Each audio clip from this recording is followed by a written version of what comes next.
आप कब तक ऐसे परेशान रहेंगी सरस्वती को याद करके? अब मत सोचा करिए, वो सब आप नहीं तो फिर आपकी तबीयत खराब हो जाएगी। जाइए पड़ोस में हो आइए, आपका मन बहल जाएगा। मैं आपके कपड़े निकाल देती हूँ। कहिए तो मैं भी आपके साथ चलूँ? ठीक है शिखा बहू, कहकर रमा अतीत में खोती चली गई। अब तो 25 साल हो गए इस बुरे समय को घटे हुए। 3 बेटों के बाद एक बेटी हुई। सब बड़े ही खुश हुए। बेटी घर पर ही बिना किसी तकलीफ के अपने आप ही नॉर्मल डिलीवरी से हो गई। अस्पताल में बच्ची को देखते ही कमरे में मौजूद महिलाएं चौंक गई। रमा का तो रो रो कर बुरा हाल था। उसने तुरंत सबसे हाथ जोड़कर विनती की कि कृपया इस बात को इस कमरे से बाहर ना जाने दें। रमा और उसकी देवरानी दोनों की कड़ी निगरानी में बच्ची पलने लगी। उसका नाम सरस्वती रखा। इसका भी कारण था। सरस्वती की बोली इतनी मधुर थी कि बार बार उसकी बोली सुनने का मन करता रहता था। और गाना तो वह इतना मीठा गाती थी कि वो सुनने वाला अक्सर मंत्रमुग्ध हो जाता था। वह अक्सर गाया करती, तू कितनी अच्छी है, तू कितनी भोली है, प्यारी प्यारी है ओ माँ, और अपनी माँ की पीठ पर लटक जाती। रमा भी भाव विभोर हो जाती। ऐसे ही समय बीतने लगा। सरस्वती 8वीं कक्षा में पढ़ने लगी। अब उसकी शारीरिक कमियों की तरफ उसकी सहेलियों का ध्यान जाने लगा और आपस में कानाफूसी भी होने लगी। सरस्वती को रमा ने सब कुछ अच्छे से समझा दिया था कि अपने शारीरिक कमियों के बारे में कभी भी किसी से कुछ ना कहना, पर सरस्वती से चूक हो गई। उसने बहुत पूछने पर अपनी सबसे पक्की सहेली को बता दिया कि वह उन लोगों जैसी नहीं है। कहा जाता है ना कि मुंह से निकली बात और हाथ से निकली तीर फिर वापस नहीं आते। बात उड़ते उड़ते हिजड़ा समाज के लोगों तक पहुंच गई। और फिर क्या था, वो हुआ जो नहीं होना चाहिए।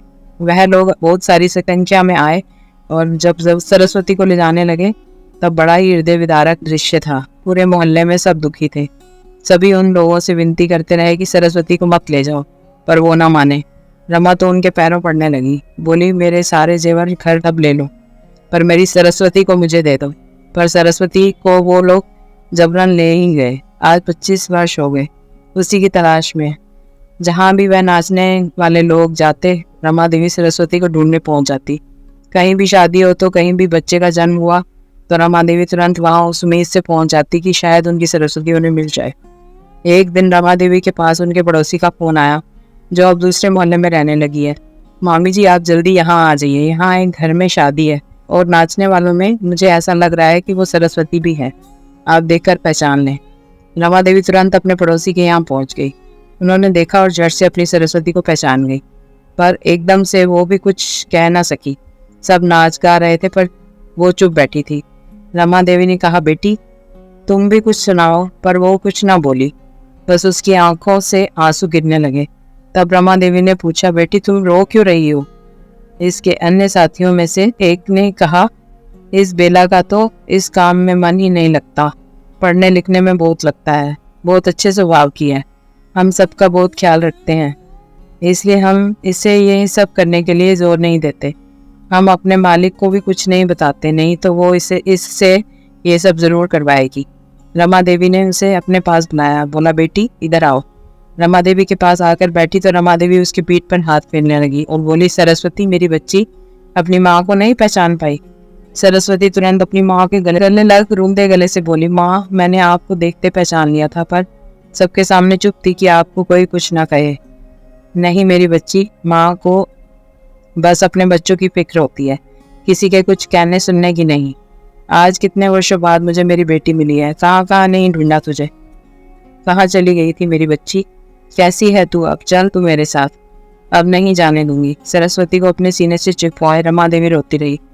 अब तक सबको बात समझ में आ गई थी। सरस्वती ने कहा, माँ मेरा वापस आना संभव नहीं है, लेकिन माँ ये सब मेरा बहुत ख्याल रखते हैं, ये सब बहुत अच्छे हैं, ये सब किसी न किसी कारण से अपने घर से बिछड़े हैं, सब मेरा दर्द समझते हैं। अब मैं आपसे मिलने आया करूँगी। घर में सब कैसे हैं?